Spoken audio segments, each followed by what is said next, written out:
Welcome, everybody. Still a bit out of breath.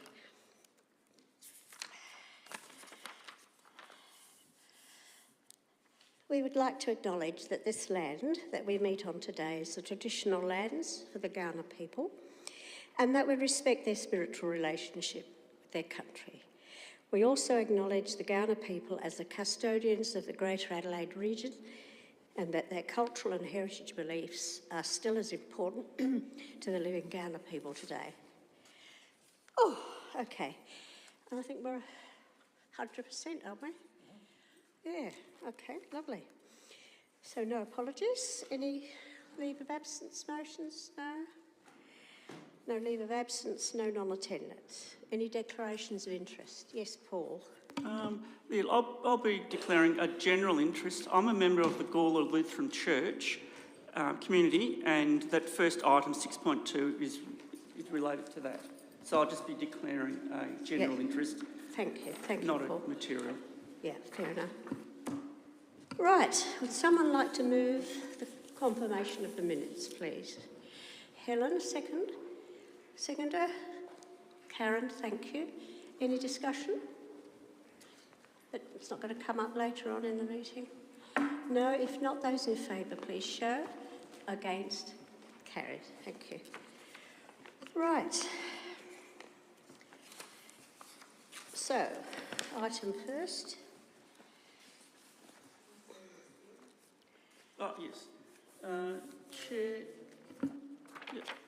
Chair, I wish to declare a general interest in this item as I'm a member of the Gawler Lutheran Church, and this item refers to a publication for the Gawler Lutheran Church.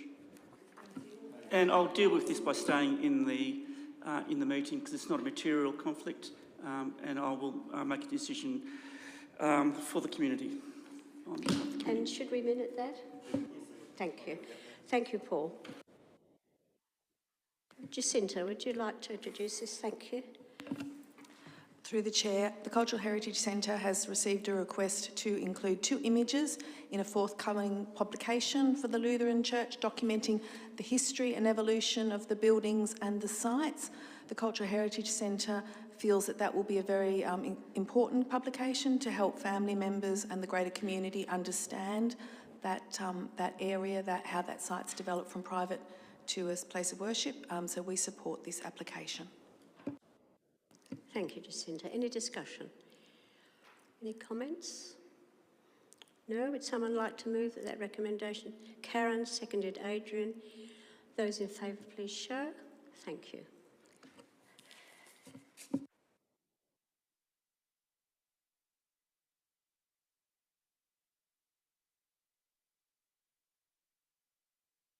Point 2, permission to publish Gawler Primary School 1904 school production. Jacinta. Through the Chair, we've received a request for a copy of this image. It contains the gentleman's grandmother as a child. They don't have a family photograph of her as a child. We support this application. Any discussion? Helen? Just seeking confirmation, as always, that the conditions that supply doing are very clear to the gentleman, so he is very well aware of the fact that he can't reproduce it other than for family members. Yep.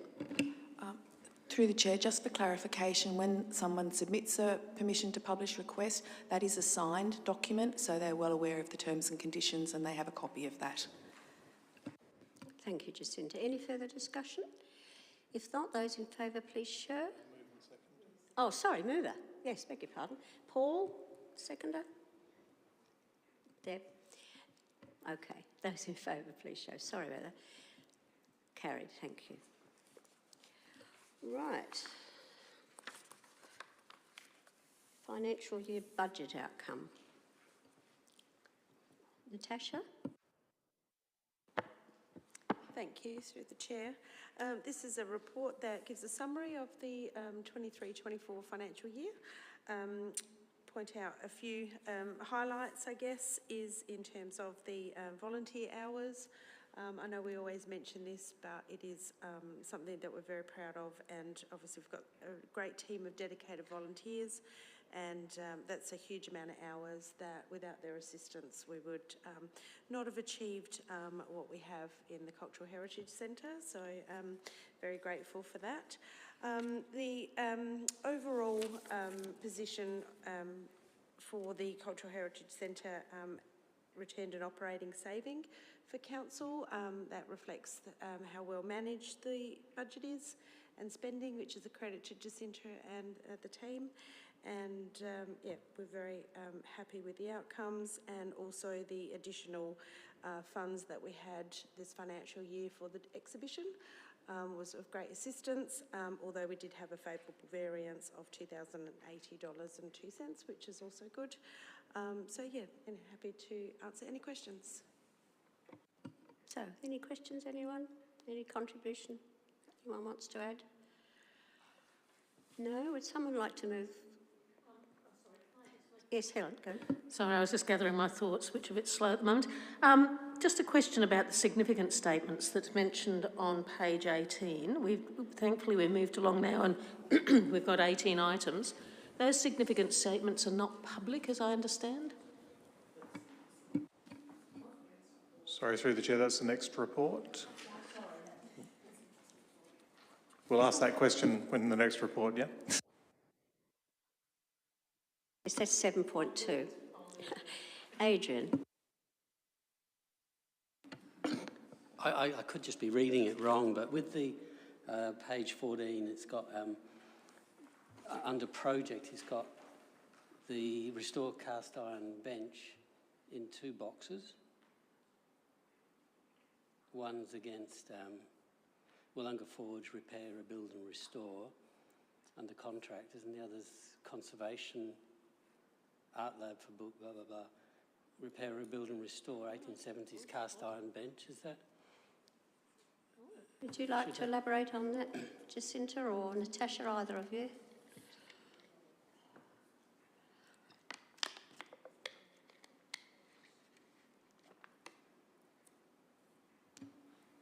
Through the chair, I can clarify that is most certainly a typo. The conservation in the first line of the 6,095, from my recollection, relates to just the leather frame, because that's 50% of the Copland Foundation funding. The Wollonga Forge bench restoration for the Williston Cemetery bench occurs in the second line, so apologies, it was a duplication there. Paul. Yeah, I just want to clarify with the we've got a variation in the budget of $9,000, on page 13, $9,261. That's left over, is it? And would that be used for anything else? Jacinta or...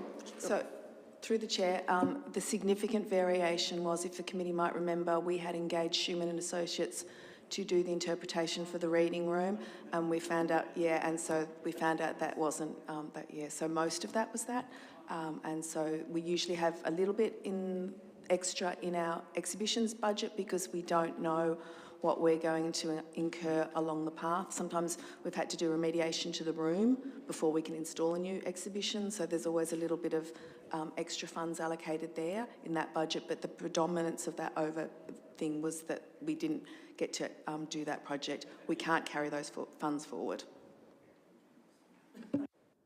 Thank you, Jacinta. Anyone else in discussion on this item? Someone move the report be... Thank you, Deborah. Seconded by Helen. Those in favour, please show. Against? Carried. Thank you. So now we move to 7.2. Helen. Same question again, sorry. I do apologise for that. It was a good report and it is excellent to know. Several points I've ticked through. It was here that we talked about the fact that unfortunately Schumann Associates have been unable, which is, unfortunate because they have an ongoing relationship with the history of particularly of the Institute building. But yeah, the significant statements, they're not public, is that correct? So through the chair, they're not public on eHive. There are 2 schools of thought around significant statements being public. You will see that some institutions put some significant statements as public records. Traditionally, they haven't been because people of nefarious means have thought that that's the good things to highlight in a collection. So in much the same way that in a disaster plan we don't highlight easily which items that I would grab in a hurry. So, so that's the reason, but eHive doesn't allow them to be public records. Helen and then Paul. I guess then in sharing some of that with the public, because I think I totally understand where you're coming from and agree, but I guess it's about sharing the story of the collection and its significance with the community. So I have no particular answers to it, but I think at some point it would be useful to think of a way of publicising some of that information. So. I'll let Jacinta reply to that. Thank you. So through the Chair, it has always been our intention from when I was first brought on board to create a significant statement for the collection as a whole, and I think that's a real opportunity to highlight how the items interconnect into the greater story of Gawler, South Australia and the items that we hold that are of national significance. And in order to do that thoroughly, we needed to have the majority of the collection catalogued. We're still discovering treasures in this collection. So as we move through, we will at some point engage an external person, consultant and specialist in the field to write a significant statement for the collection. Thank you, Jacinta. Before I ask Paul, you indicated you want to speak, Adrian, did you, or not? No, sorry, must have been before. Paul. Yeah, just staying on the significant statements there. So the research happens. So does someone authorise that, or gets it accredited, or does it just happen internally that it becomes a significant? It has a significant statement. So through the Chair, most of the significant statements are written by me, which is why there aren't very many, because I've just not had the time to do that. And the reason that it's my role to do that at this stage is that you need to have a very holistic understanding of the collection to see where things interact with each other that may not be obvious. So I've been working with the collection the longest. I've had the greatest understanding of what we have. And so I've been writing the significant statement. So items of significance link to different things. They link to the story of Gawler, but also it may be to the story of the state or to the story of the nation. And so there are obvious things, Song of Australia, we understand that significance. That's an easy thing. I think anyone in the team or the volunteers could write a significant statement. Other items are more nuanced, and they may not be apparent why it's significant and how it fits into a greater story. The volunteers, however, do the research for me. So in writing a significant statement, I'll give a task. I'll say, this is the object, this is the catalogue entry. I need you to find out as much information as you can about this tangent or this item or what was going on at this time. They will bring that back to me, which greatly enables me then to condense that into a significant statement, which is quite small traditionally, that you don't want them to be too long. Could you put your microphone on, please? So yes, the formulation of significant statements are guided by Significance 2.0, which is a national framework. It is in the process of being updated. Thank you, Jacinta. Any other questions on this item? No? Okay. Oh, yes, Helen. Oh, I'm sorry. Under collection management, we've mentioned we have accepted the Williston Cemetery bench into the collection. Question is, where are we going to store it or display it, please? So through the Chair, before we brought that to the committee at the last meeting, we did think long and hard about that, but there is a position in the lower ground area downstairs against a wall. The seat can be sat on, so it is an additional seat there. We can put a little bit of interpretation in that space and explain why this particular seat and its significance is there. So we do have a home for it. Thank you, Jacinta. Paul? Yeah, just following on from that, from the previous meeting, we talked about Willunga Forge. Is there any update on that? So through the Chair, there's not an update at this time. I'm hoping that will be at the next meeting. Any further discussion on this item? If not, can I have someone to please move that? Thank you, Helen. Seconded by Adrian. Those in favour, please show. Against? Carried. Thank you. 8.1, updated motion list. Any discussion on that? Cultural Heritage Symposium proposal. Deborah, would you like to fill us in? Yes, I've been working on this over the last sort of 6 to 8 weeks. An idea popped up in response to a lot of things that are happening around Gawler and a lot of things that are going on within this committee, and a lot of the things that have been brought up in discussion today about significance and so on. So I would like to put a proposal that the committee host a symposium, which hasn't been named, I don't have a name for yet, but it would be on heritage, obviously, and in particular, a focus on the Borough Charter, a focus on heritage economics, and a focus on heritage tourism or tourism. I think it's something that we deal with here within the committee constantly, and it would be a way of bringing to the fore some of the detail of what goes on, what this exists for, and why we're here. I've taken the initiative of contacting certain people and doing some research. If you've got the handout, I think, and I did this PowerPoint, it's also up there. So with the proposal that there's 1 day, 3 sessions, and the idea that it's a, I'm imagining 2 armchairs up on a stage in this building, because this building is really fit for purpose for it. And it also shows off what we have done here, or what Gawler has achieved with this restoration and with the Institute. So it can hopefully bring in regional and state, possibly interstate interest, I don't know.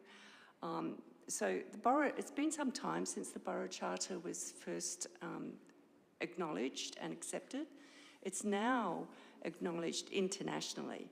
It's a driving force. Now people, when I talk about it, even Sunday I was out for lunch with a friend and I mentioned it, and she said, here, in Borough, in our borough. And I'm like, yes. And people aren't, as we get, and she's a younger colleague of mine and was living in the area, who was fascinated to find this out. And I think we have a younger cohort coming into Gawler, and it would be a really significant time to highlight the past, what it's currently doing, its international significance, and where it's headed for the future, and what it means also for regional and state as well. Now, the other idea is heritage economics, and then some case studies, which could be Gawler and perhaps state or regional, 1 or 2 state or regional, but a focus on Gawler, case studies of what we've achieved here. Sorry if I've got my back to you. If you keep going, I've put in information about ICOMOS. I call it ICOMOS. So that's the International Council on Monuments and Sites. It is endorsed and supported by UNESCO. It has over something like 100 countries that are members of it now. In Australia, we have what's called the ICOMOS, which is Australian International Council. And it plays a really important role internationally throughout Asia, Europe, the Americas, and at the heart of a lot of that is the Borough Charter. So I've got information there, I've taken out snippets from sites so that just to let you see what it's about. Now, the Australia ICOMOS is the Secretariat is based at Deakin University. It is taken, it's given quite significant place there, and it's been, it's a non-government organisation, and it's about conservation of places and cultural significance, and also talks about significance statements. So it's worked in, the Australian ICOMOS and ICOMOS internationally do a lot of annual conferences and annual events. It's had support from places like the Getty Institute, a Conservation Institute. It's had people like China and countries like China and Malta adapt and use and involved. And it's become quite essential in preservation of heritage and identification, and also tourism and economics and tourism. So I took the initiative of researching who was the members of the Australian ICOMOS. Came across Stephanie Johnson, who was instrumental from the beginning in the Borough Charter, working with, and she is one of the South Australian, she is the Australian Committee, South Australian Australian Committee member. I have spoken with her personally, and she has in principle agreed to give a talk at the symposium. I've told her where it's at the moment, and in principle is based on dates and availability. She's not asking for any money or any payment. She just their role is to spread the word and to have good conversation, and it's about good conversation about the role of preservation heritage. She has then suggested that she would like her mentor, who lives in Queensland, Jane Lennon, to come. The two of them in armchairs up on a stage with an audience, where it would be like a discussion with questions and really just a discussion. And so Jane Lennon, so if you look through those, I won't go into the detail, but if you want to look at those, you can see that they're both quite well acknowledged, published, respected individuals involved with both ICOMOS and ICOMOS, and have had a lot of experience in giving conferences and symposiums. And last year I was at a National Trust event, and they started talking about David Throsby, who, having lived in Sydney, I'd heard of. And I have also made contact with David. Now, he's a distinguished professor of economics at Macquarie University in Sydney. He's extensively written. His books are translated into numerous languages. He's written a lot on things like performing arts, economics of performing arts. He's worked recently in a northern South Australian Aboriginal community, and the economics of the production of art and so on up there. And he also writes about heritage economics as well. And it's all very interesting, very interesting discussion to be had in talking about, cost-benefit analysis, and whether, if you spend this money, is it lost, or how do you work out a value? And very important conversations to be had, not just here in Gawler, but in Australia, in the world, really. And they are conversations.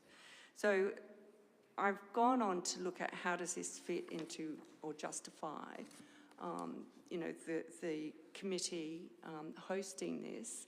And I've looked at the arts and culture strategy and pulled out extracts, and you can see some of the extracts there from the actual, it's readily available. So it would consolidate Gawler's identity as a thriving regional centre. It would create opportunities as well, with amongst the discussions, and it would promote our history and our natural built landscape of the town and so on. And again, if you just want to look through, it would be a celebration of the history and people. And that's where the bringing of the people together, which I would imagine would be a mixture of the younger and the older, and we need to nurture the younger generation to come up and start to sort of see what's behind all this. It's not some emotional reaction we have, although that's part of it. You know, there is good substantial reason for this that can be argued.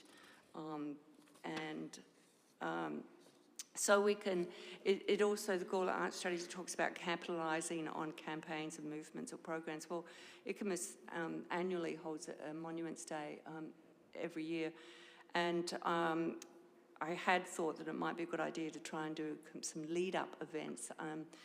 The Monuments Day next year is actually going to be Good Friday, because I looked that up. But you can do it around another date close by if we chose to do something like that, and that would capitalise on. There are lots of things going on internationally where we could find ourselves associating with other countries or other events. And then I go on to, well, look at continue on. It would bring some cultural vitality to the town, I think, which is also part of the strategy. It's an investment in the people and also an investment in an activity that is really going to take Gawler out to a broader area.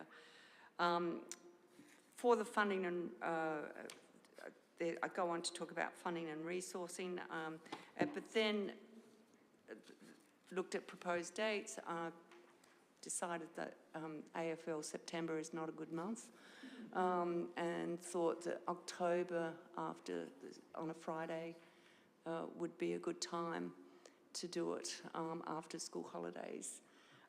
So I've come up with a particular date, but I think it would be good to come up with a couple of dates so that we can secure these people who have agreed in principle to actually come and talk.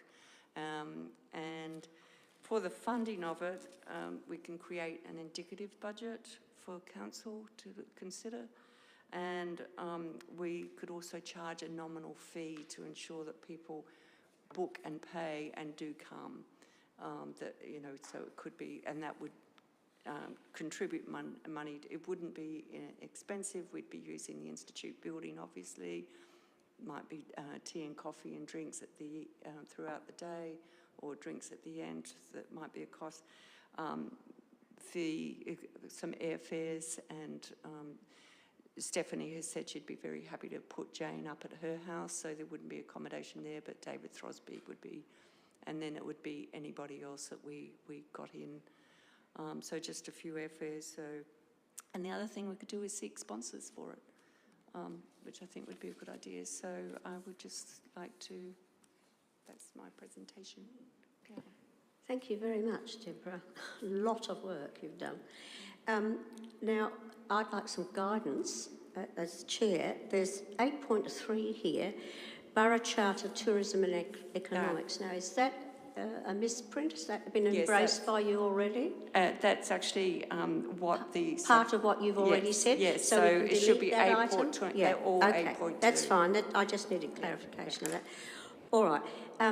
Now, I'd like to know how you would like this committee to process your report. Do you want us to formulate a motion?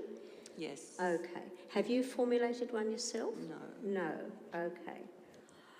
Would you like to do that while we go on with the meeting, or would you like some help with that? I would like some help, yeah. Okay. Because I felt that it was something that the committee would want to be part of. I'm going to ask for the help of David. David, can we help Deborah to formulate a motion to process this a bit further? So yeah, certainly through the chair, I'll give it a go and see where we end up.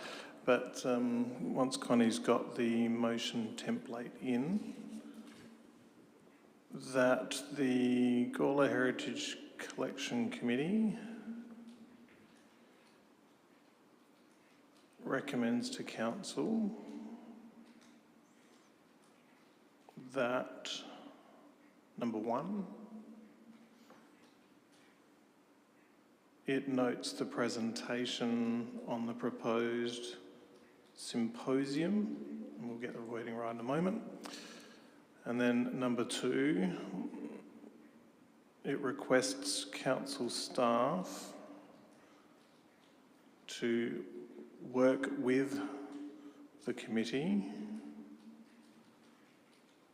to further develop the proposal for the symposium and present a report back to the committee in this regard.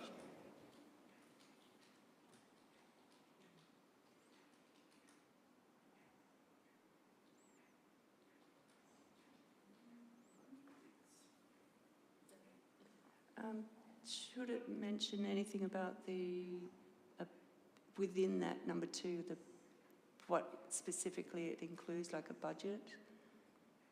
So through the chair, that would be the working with the committee and staff to develop the proposal in its fullness. And then the natural process from that would be the reporting back through to the committee, which would incorporate any budget proposals and a where to from here.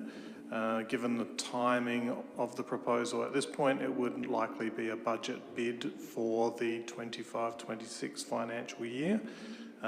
So we do have some time to develop that up, but that would be the intent of that report. Yep. Okay.